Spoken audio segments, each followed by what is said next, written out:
मां दूध बेचकर, पिता भिक्षा मांगकर भरते थे बच्चों का पेट। बेटा बड़ा होकर लाखों लोगों को खिला चुका है खाना। पर्ची का सच आया सामने। लाखों लोग मानते हैं भगवान, पर यह है पंडित धीरेंद्र की पूरी सच्चाई। सिर्फ 29 साल की उम्र में अभी तक लिख डाले 30 लाख पर्चे। आखिर एक महागरीब का बच्चा कैसे बना करोड़पति? हाथी चले बाजार, कुत्ते भौंके हजार, कहने वाले बागेश्वर बाबा की जाने पूरी सच्चाई। क्या पंडित धीरेंद्र शास्त्री दुनिया के सबसे बड़े भविष्यवक्ता नास्ट्रेडमस से भी ज्यादा तेज हैं? जो आपके माथे पर क्या लिखा है, भविष्य में क्या घटित होने वाला है, ये सब जान सकते हैं। दावा किया जाता है कि पंडित धीरेंद्र महाराज अब तक करीब 60 से 70 लाख लोगों को खाना खिलाया है और करीब 30 लाख लोगों के पर्ची पर नाम लिख उनके किस्मत का ताला भी खोल दिया है। लेकिन सच्चाई क्या है? सनातन धर्म के प्रचार करने वाले पंडित धीरेंद्र महाराज को बदनाम करने की साजिश हो रही है या उनके सच्चाई में दम है?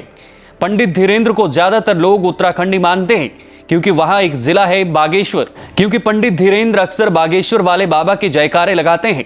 लेकिन सच ये है कि मध्य प्रदेश का जिला छतरपुर में जन्मे पंडित धीरेंद्र एक सामान्य बच्चे की तरह पढ़ना चाहते थे। पिता गरीब थे। पंडित धीरेंद्र को पढ़ाने के लिए 1000 का इंतजाम नहीं कर पाए और यहीं से गरीब परिवार का बच्चा कुछ करने की ठानता है। पंडित धीरेंद्र का कुछ वीडियो हम आपको दिखाएं, उससे पहले उनकी सच्चाई सुनाते हैं। साल 1996 में बाबा का पंडित राम कृपाल गर्ग के घर में जन्म हुआ। मध्य प्रदेश के छतरपुर में एक छोटा सा गांव है जिसका नाम है गड़ा। यहां कुल 2 पीढ़ियों का इतिहास है। पंडित धीरेंद्र की दादा की वहां काफी इज्जत थी। दरबार लगाकर दुखों को हरने का दावा करते थे। लेकिन पंडित धीरेंद्र पढ़कर इंजीनियर बनना चाहते थे। हालांकि होनी को कुछ और ही मंजूर था। लेकिन पार्थ जानकारी के अनुसार हमें पता चला है कि गांव से 5 किलोमीटर दूर धीरेंद्र का स्कूल था। वहां वो पैदल जाकर पढ़ने जाया करते थे। फिर इंटर की परीक्षा पास की। तब तक सब कुछ सामान्य रहा। लेकिन जैसे ही धीरेंद्र का एडमिशन बीए में हुआ, उन्हें कुछ कुछ आभास होने लगा। पहले ये बात उन्होंने परिवार को बताई कि किसी के साथ क्या बुरा हो रहा है, यह मैं देख पा रहा हूं। यह सब करीब 6 महीने चला और अचानक धीरेंद्र पंडित धीरेंद्र महाराज बनने की राह पर चल पड़े। पहले दादाजी की तरह घर पर दरबार लगाया और जब सफलता मिलती गई तो पंडित धीरेंद्र ने आचार्य बनकर संत जीवन की तरफ खुद को मोड़ लिया। परिवार में एक भाई और बहन को छोड़ धीरेंद्र बागेश्वर धाम की दुनिया में पहुंच गए। यहीं से एक गरीब परिवार का गरीबी में पैदा हुआ बेटा आज यहां तक पहुंच गया। दावा किया जाता है कि पंडित धीरेंद्र शास्त्री ने अब तक 30 लाख लोगों का पर्चा लिखा है।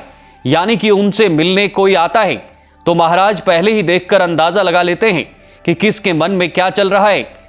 अब यह हकीकत है या झूठ, ये तो भगवान ही जाने, पर बाबा में तो कुछ दम है। 25-26 साल की उम्र में 30 लाख पर्चा लिख डाला है। अगर हम ये उनके उम्र से 15वें साल से पर्चा लिखना शुरू करें तो कुल 11 साल होते हैं। यानी 4015 दिनों में 30 लाख पर्चा लिख पाना कितना संभव है, इसका गणित समझिए। बाबा ने एक दिन में करीब 700 से ज्यादा पर्चा लिखे होंगे, जो कहीं ना कहीं प्रैक्टिकल नहीं लगता है। आपको बता दें कि निर्मल बाबा की कहानी में भी कुछ तर्क ऐसे थे जो समझ से परे थे। जैसे आपने कहीं गाय देखी थी, हाँ बाबा देखी थी, तभी आप पर कृपा रुकी है। अगली बार गाय दिखे तो 2 रोटी खिलाना, कृपा आना शुरू हो जाएगी। अब सवाल यह है कि किस व्यक्ति ने गाय नहीं देखी होगी, किस व्यक्ति ने दूध के साथ रोटी नहीं खाया होगा या मंदिर का घंटा नहीं बजाया होगा। निर्मल बाबा ऐसे तर्क देते थे जो हर इंसान के साथ होता ही होता था और आप फंस जाते थे। इसलिए आज निर्मल बाबा कहां हैं ये किसी को नहीं पता है।